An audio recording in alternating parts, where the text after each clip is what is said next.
Oil pulling அது எப்படி பண்ணுறது? காலையில் எழுந்ததும் எதுவும் சாப்பிடாமல் இதயம் வளத்தை வாயில ஊத்தி நல்லா கொப்பளிக்கணும், அப்புறம் அதை துப்பிடணும். இதுதான் ஆயில் புல்லிங்.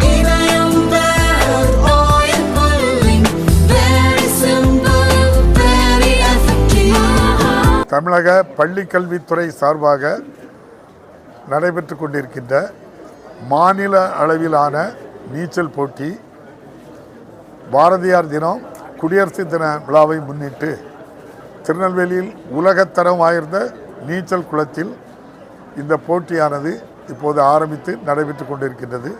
அந்த நிகழ்ச்சியிலே நானும் மாவட்ட ஆட்சியர், மாவட்ட ஊராட்சி தலைவர், மாநகர தந்தை, துணை மேயர் உட்பட பலர் கலந்து கொண்டது பெருமையாக இருக்கிறது. நன்றி, வணக்கம். சபையை நடத்தக்கூடிய நீங்க எங்க தமிழ்நாட்டில் நிறைய பேர் வெளிநடப்பு பண்ணியிருக்காங்க, நீங்க வெளிநடப்பு பண்ணியிருக்கீங்களா? எப்படி அது சரியானதுதானா? சமூக வலைதளங்களில் கூட பல்வேறு கருத்துக்கள் உங்களோட பேச்சு அவை குறிப்பிட்டு நீக்கப்படுதுன்னு சொல்லியிருக்காங்க. இல்லை, பொதுவாட்டு அது 85வது ஆல் இண்டியா ப்ரொசைடிங் ஆஃபீஸர்ஸ் உடைய மாநாடு. அதோட இந்த ஆண்டு சிறப்பாட்டு இந்திய அரசியலமைப்பு சட்டம் 75வது ஆண்டு சிறப்பு நிகழ்வாட்டு கான்ஸ்டியூஷனை எப்படி ஸ்ட்ரென்தன் பண்ணது, எப்படி அதை இன்னும் முன்னேற்ற பாதைக்கு கொண்டு போகலாம்.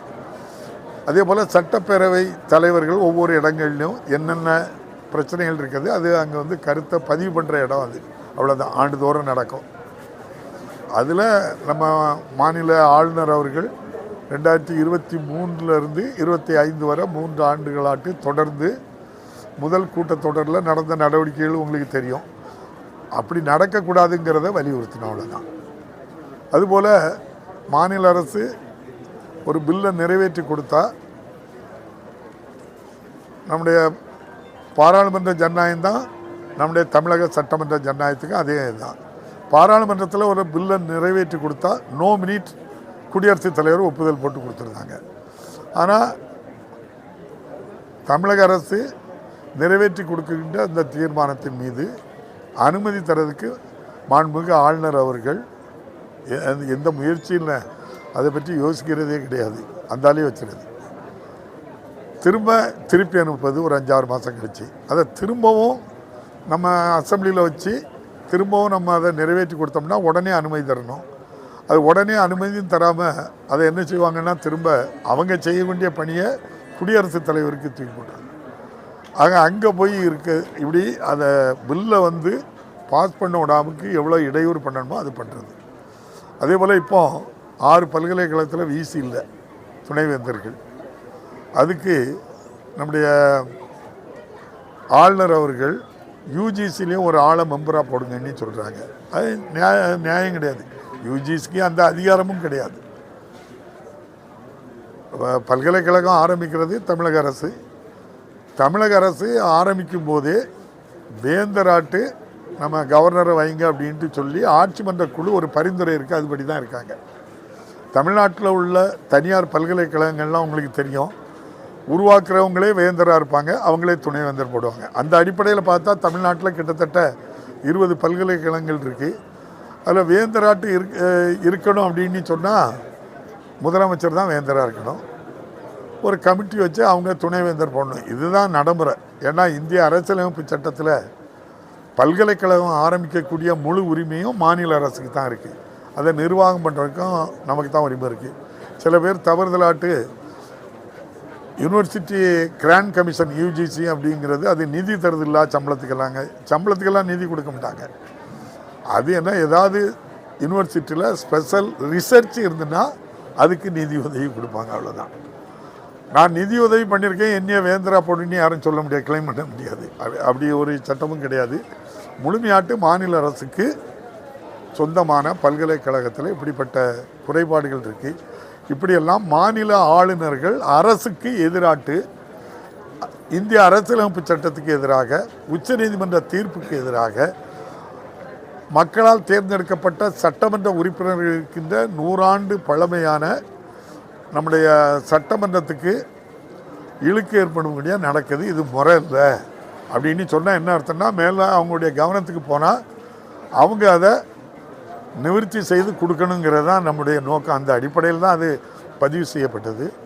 அது நம்முடைய மாண்புமிகு ராஜ்யசபானுடைய துணைத் தலைவர் அவர்கள் வந்து ஆளுநர் பற்றி நான் குறித்து பேசியது எதுவுமே தவறாட்டும் பேசலை, உண்மைக்கு புறமானதும் இல்லை. சட்டமன்றத்தில் நடந்த நிகழ்வுகளை பதிவு பண்ணதை நான் ரெக்கார்டு பண்ண மாட்டேன்னு சொன்னாங்க. அவ்வளோதான். அதுக்கு ரெக்கார்டு பண்ண மாட்டேன்னு சொல்லியிருக்கவும் கூடாது. நம்ம இந்திய அரசியலமைப்பு சட்டத்தில் வந்து அவங்க ரெக்கார்ட் பண்ணக்கூடாதுன்னு எங்கே சொல்லலாம் அப்படின்னு சொன்னால், நான் ஒரு மேட்டரை பதிவு பண்ண முடியும்னா எங்கே தான் பதிவு பண்ண முடியும்னு சொல்லலாம், அசம்பிளியில் தான் நான் சொல்லலாம். அதே மாதிரி ராஜ்யசபாவில் அந்த சேரில் உட்கார்ந்தா தான் சொல்லலாம். இது வந்து ஒரு ஆண்டுதோறும் நடைபெறுகின்ற ஒரு கூட்டமைப்பு. அதில் கருத்துக்கள் யார் சொன்னாலும் பதிவு பண்ணியிருக்கணும். அது என்ன நோக்கத்துக்காகவோ அதை நீங்கள் பதிவு பண்ணக்கூடாதுன்னு சொன்னதுனால நான் திரும்பவும் ரிக்வஸ்ட் பண்ணி பேசுனதையும் பதிவு பண்ணுங்கள், தொடர்ந்து பேசுறதுக்கும் எனக்கு அனுமதி தாருங்கன்னு கேட்டோம். இது போக இன்னும் பல பிரச்சனைகள்லாம் நம்ம சொல்லியிருக்கோம். ஏற்கனவே நம்ம மறைந்த தலைவர் கலைஞர் மத்திய அரசும் மாநில அரசுக்கும் உறவு குறித்து ராஜமன்னார் கமிஷன், அதுபோக தொடர்ந்து ஒன்றிய அரசு சர்க்காரியா கமிஷன், மாண்புமிகு மறைந்த வாஜ்பாய் அவர்கள் வெங்கடாச்சலையா கமிஷன், அதே போல் 2010 நம்ம பூஞ்சி கமிஷன், இப்படி ஒரு 4 கமிஷன் ரிப்போர்ட்லாம் ஒன்றை குறிப்பாக சொல்கிறாங்க. எந்த மாநிலத்துக்கு ஆளுநர் போட்டாலும் அந்த மாநில முதல்வர்கிட்ட கலந்து போடணும் அப்படின்னு சொல்லியிருக்கேன். இதையும் நம்ம அங்கே அந்த பதிவு பண்ணுறோம். அதோட மாண்புமிகு குடியரசுத் தலைவர் எதுவும் ஒரு தவறான நடவடிக்கையில் ஈடுபட்டால் கூட அவங்க மேலே இம்பீச்மெண்ட் கொண்டு வரதுக்கு இந்தியன் கான்ஸ்டியூஷன் ஆர்டிகிள் 61 தெளிவாக சொல்லுது. அதே போல் தான் பூஞ்சி கமிஷன் என்ன சொல்லுது, மாநில ஆளுநர்களை நீங்கள் என்ன சொல்லலாம் நீக்கிறதுக்கு சட்டமன்றத்துக்கு அனுமதியை அதிகாரம் வேணும்னு சொல்லி கமிஷன் ரிப்போர்ட் சொல்லுது. அதே போல் இவங்களையும் ரிமூவ் பண்ணதுக்கு வேணும்னு சொல்லுங்க. இந்த கருத்துக்களை தான் அங்கே பதிவு பண்ணியிருக்கோம்.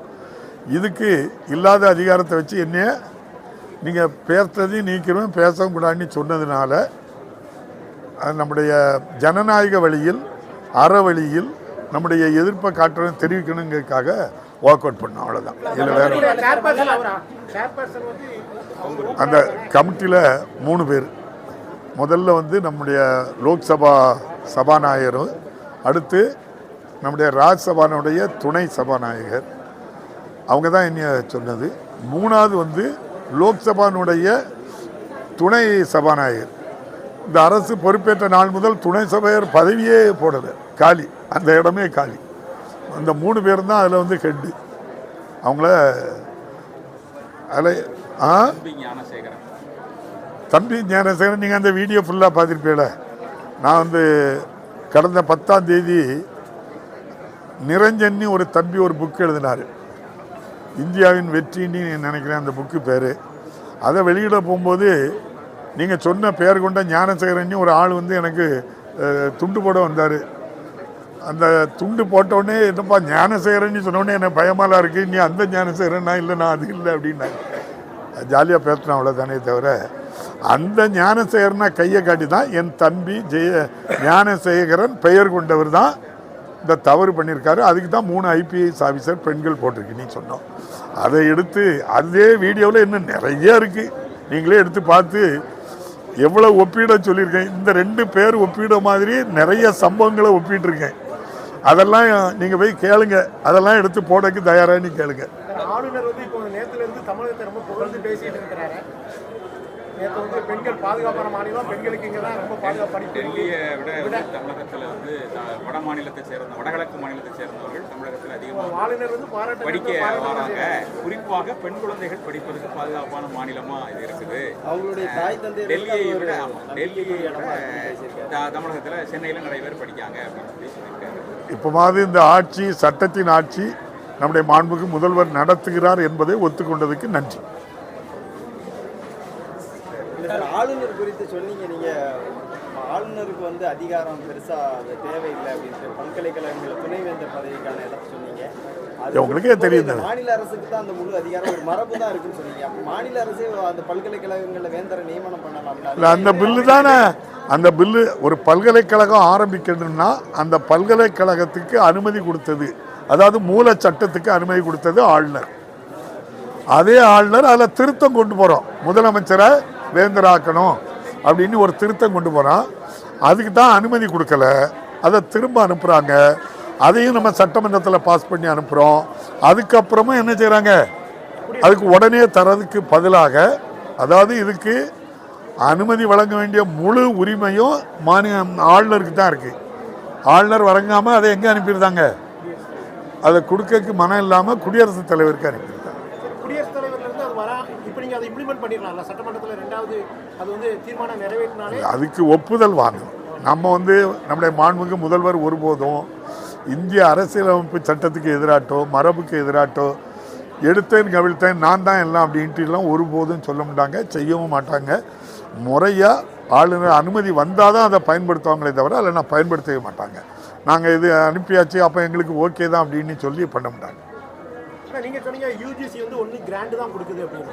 ஆனால் அந்த சரத்தில் என்ன சொல்லியிருக்குன்னா, யூஜிசி வந்து அந்த பல்கலைக்கழகத்தில் கூடிய பட்டமே இதை நீங்கள் இம்ப்ளிமெண்ட் பண்ணலைன்னா பட்டமே செல்லாது, உங்களுக்கு அந்த இதே நாங்கள் ரத்து பண்ணிடுவோம்னு அதில் அந்த சரத்தில் இருக்குது. நான் அதை சொல்கிறேன். இதே போல் ஒரு வழக்கு பீகாரில் சர்மானி ஒரு பொதுநல வழக்கும் அந்த அரசும் இம்ப்ளிமெண்ட் ஆகி திரும்ப ஒரு வழக்கு உச்சநீதிமன்றத்தில் வரும்போது உச்சநீதிமன்றம் ஒரு அருமையான தீர்ப்பு வழங்கியிருக்கு. கல்வி நிறுவனங்கள், அதாவது பள்ளி கல்வியாக இருக்கட்டும், கல்லூரியாக இருக்கட்டும், அல்லது பல்கலைக்கழகங்கள் எதுவானாலும் ஆரம்பிக்கக்கூடிய முழு உரிமை யாருக்கு தான் உண்டு, ஸ்டேட் கவர்மெண்ட்டுக்கு தான் உண்டு. அது கான்ஸ்டியூஷன் ரைட். அதை டீவியேஷன் பண்ணவும் முடியாது, அதில் திருத்தம் கொண்டு வரவும் முடியாது. அது நீங்கள் தெரிஞ்சுக்கிடுங்க. திருத்தமே கொண்டு வர முடியாதுன்னு யார் சொல்கிறா, சுப்ரீம் கோர்ட்டு ரூலிங் கொடுத்துருக்கு. அதே போல் யூஜிசிக்கு உள்ள அதிகாரத்தையும் அது சொல்லுது. யூஜிசிக்கு அவங்களுடைய சட்டம் 1956 உட்பிரிவு 26 தெளிவாக சொல்லுது, நாங்கள் பல்கலைக்கழகங்களுக்கு பரிந்துரை அனுப்புவதற்கு எங்களுக்கு உரிமை உண்டு. அந்த பரிந்துரையை ஏற்றுக்கொள்வதும் ஏற்றுக்கொள்ளாததும் மாநில அரசினுடைய முழு உரிமை. நீங்கள் யூஜிசி 1956 பிரிவு 26 எடுத்து படித்து பாருங்கள், என்ன சொல்லிட்டு பாருங்கள். அதில் இதே தான் சொல்லியிருக்கு. அதனால் ஸ்டேட் கவர்மெண்ட் அது கேட்க வேண்டியதில்லை. ஏன் இப்போ அவங்கள வச்சு மிரட்டுறாங்கன்னா மிரட்டுறாங்க.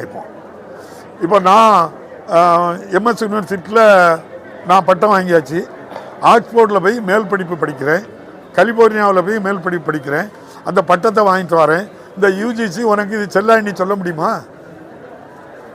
அண்ணா யூனிவர்சிட்டியில் ஒருத்தர் படிச்சுட்டு போகிறாரு, ஒருத்தர் அம்பேத்கர் யூனிவர்சிட்டியில் படிச்சுட்டு போகிறாரு. அவரை செல்லாண்டி சொல்லக்கு இவங்களுக்கு என்ன ரைட் இருக்குது? இவங்களுக்கு எந்த அதிகாரமும் இல்லாத அமைப்பு யூஜிசி. யூஜிசி எதுக்கு ஆரம்பித்தாங்க? இந்தியா முழுவதும் அந்தந்த மாநிலமே பள்ளி கல்லூரி பல்கலைக்கழகம் ஆரம்பிக்க உரிமைன்னா, இப்போ நம்ம பல்கலைக்கழகத்தில் ஒரு எம்எஸ்சி அக்ரி ஒரு குரூப் இருக்குது. அதில் ஆசிரியர் தகுதி எப்படி இருக்கணும், எவ்வளோ மாணவர் இருக்கணும், என்னென்ன வசதிகள் உருவாக்கி கொடுக்கணும், இதை கண்காணித்து அட்வைஸ் பண்ணுற பொறுப்பு தான் அவங்களுக்கு. ரிசர்ச் பண்ணுறாங்க அப்படின்னு சொன்னால் அதுக்கு எதுவும் உதவி பண்ணுவாங்க, அவ்வளோதான். நீங்கள் மாநில அரசு தான் எல்லாருக்குமான கல்வி சாலையை உருவாக்கும். ஒன்றிய அரசை பாருங்கள், நீங்கள் பல்கலைக்கழகனையோ கல்லூரினையோ அது வச்சுருக்காது. அது வச்சுருக்கலாம் ஐஐடி அப்படின்ட்டு சொல்லி இன்ஸ்டிடியூட் தான் வச்சுருப்பாங்க. ஒன்று ஜவஹர்லால் நேரு யூனிவர்சிட்டியை தவிர மீதி எல்லாமே எதாக தான் இருக்கும், இன்ஸ்டிடியூட்டாட்டு தான் இருக்கும். அதுக்கும் இதுக்கும் என்டையர்லி டிஃப்ரெண்ட். அது ஒரு அது ரிசர்ச் ஓரியன்டு பேசிக்கில் அது இருக்கும். இது மாநில அரசு எல்லாருக்குமான கல்வியை கொடுக்கும். இது ரொம்ப உயர்தரத்தில் இருக்கவனுக்கு தான் இந்த யூனிவர்சிட்டியில் படிக்க இடம் இப்படி சொல்ல மாட்டாங்க, எல்லாருக்குமானது.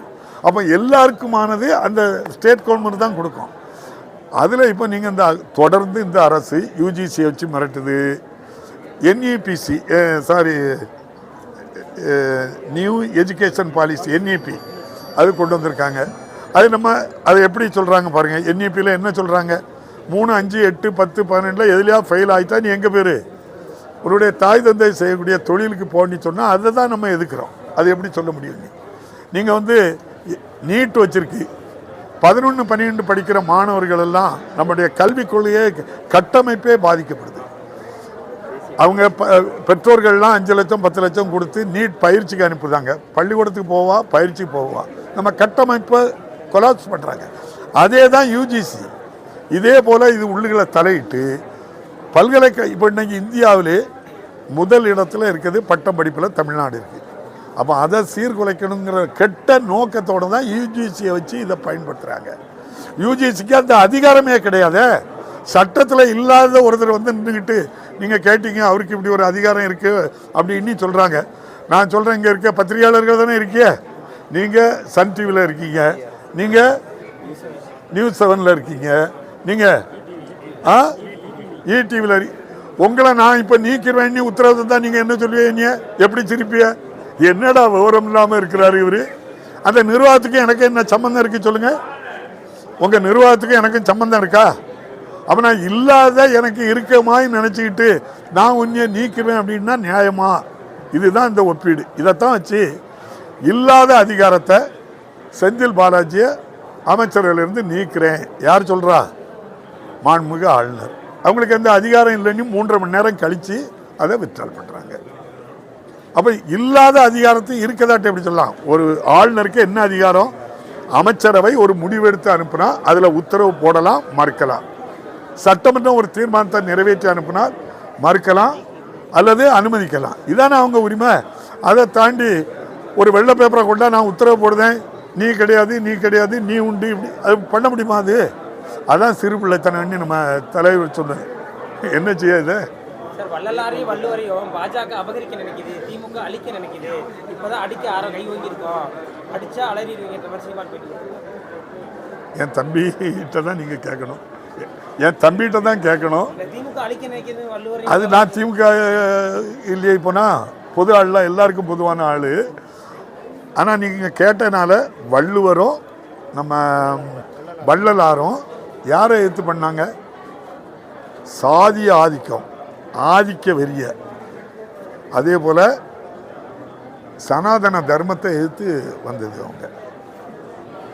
அதே அந்த சம காலத்தில் தான் ஐயா வைகுண்டர் நம்ம பகுதியில் தோன்றினார். இவங்கெல்லாம் சம காலத்தில் தோன்றினாங்க. நாராயணகுரு இவங்கள்லாம் மனித உயிர்கள்ட்ட எல்லாரும் அன்பாக இருக்கிறாங்க, சமூக நீதி கொள்கையாக உள்ளவங்க.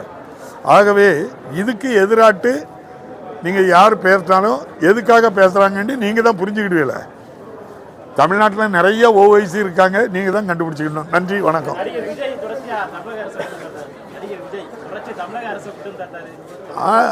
ஆட்சியில் இருக்கவங்கள விமர்சனம் பண்ணுறது அவங்க, அது அரசியல் கட்சிகள் அப்படி தான் பண்ணுவாங்க. அதை பற்றி என்ன, கட்சி ஆரம்பித்த பிறகு பண்ணதானே ஆகணும். உடனே நேற்று பரந்தூர் பற்றி விளக்கமாக வெளியாயிருக்கு, மக்களுக்கு பாதிப்பு இல்லை அப்படின்ற மாதிரி ஒரு பத்திரிகை செய்தி வெளியாயிருக்கு. இதுக்கு முன்னாடி எத்தனையோ போராட்டங்கள் எல்லாம் நடந்திருக்கு, அரசியல் கட்சிகள் நடந்திருக்காங்க. தம்பி விஜய் நடந்ததுக்கு இல்லை, அது 10 வருஷ ப்ராசஸ்ன்னு நீங்கள் பார்த்துருப்பீங்க. இந்த ஆட்சியில் வந்து நம்ம கொண்டு வரல, 10 வருஷமாக இருக்குது. அது மத்திய அரசும் மாநில அரசும் இணைந்து செய்யக்கூடிய ஒரு திட்டம். என்ன நான் குறிப்பாக அதை சொன்னேன்னா, அந்த இடத்த எதுக்காக நம்முடைய முதல்வர் வேகமாட்டு அதை பண்ணணும் அப்படின்னு சொன்னால், நம்ம அந்த இடத்துல ஓசூர், அது பக்கத்தில் அந்த பக்கத்தில் போயிட்டோம்னா என்ன வரும்? பெங்களூர் இருக்குது. நம்முடைய தொழில் வளம் பெறணும் அப்படின்னா நான் படிச்சுக்கிட்டு வர நம்ம இளைஞர்களுக்கு ஒரு வாய்ப்பை உருவாக்கி கொடுக்கணும்னா அந்த விமான நிலையம் அந்த இடத்துல வேணும். அந்த இடத்துல இருந்தால் தான் நம்முடைய ஓசூர் தமிழக பெல்ட்டில் வந்து அந்த தொழில் வளர்றதுக்கு இருக்காங்க. இல்லைன்னா பெங்களூர்லேருந்து காரில் இங்கே வர முடியாங்க. மிக முக்கியமானது அது. அதனால் வருங்காலத்தில் நம்முடைய சந்ததிகள், நம்முடைய மாணவ மாணவிகள் படித்து பட்டம் பெற்று வேலை வேணும்னா அதில் தேவை அப்படிங்கிறது தான். இது ஏற்கனவே இருக்கக்கூடிய விமான நிலையம் சிறுசாக இருக்குது. அதனால் அது கண்டிப்பாக தேவை. வசதி இருக்கவங்க டக்குனிட்டு பிளேனை எடுத்துகிட்டு போயிடுவாங்க, பாம்பேக்கு போயிடுவாங்க, எங்கே வேணாலும் போயிடுவாங்க. அவங்களுக்கு தேவையில்லாமல் இருக்கலாம். உங்களுக்கு நான் யாரை சொல்லுன்னு புரிஞ்சுருக்கோம். நீங்கள்லாம் அப்படி நாங்கள்லாம் அப்படி ஃப்ளைட் எடுத்துகிட்டு ஓடிட முடியுமா நம்ம? அதனால் நமக்கு அந்த பரந்தூரில் அந்த விமான நிலையம் வேணும்னு அரசு முடிவு எடுத்திருக்கு. அந்த மக்களுக்கும் பாதிப்பு இல்லாமல் பண்ண இருக்காங்க. நன்றி, வணக்கம். இல்லை, மாற்றம் இல்லை. அதில் எந்த அரசும் அதில் விமான நிலையத்திற்கு எந்த பரந்தூரை விட்டு நாங்கள் வெளியே போகிறோன்னு சொல்லலை, தெரிஞ்சுக்கிடுங்க நீங்கள். அந்த அங்கே உள்ள மக்களுக்கு பாதிப்பு இல்லாமல் அந்த விமான நிலையம் அமையும். அரசுக்கு எப்படியா பயம் இருக்குமா தம்பி? திமுக அச்சமடைதா? அப்படி நினைக்கலாம் நீங்க. இல்ல, காஞ்சிபுரத்துக்கு போகக்கூடிய மக்கள் எல்லாம் தடுத்து நிறுத்த வேண்டிய அவசியம் என்ன இருக்கு? காவல்துறையை வச்சு வேண்டிய அவசியம் இல்லலாம். எவ்வளவு கூட்டம் வந்தவங்க வந்துட்டு போறாங்க. சரி, இப்போ இந்த நீச்சல் போட்டி நடக்கு, எல்லாரும் வாங்கன்னு அவ்வளோ உள்ள விட முடியுமா?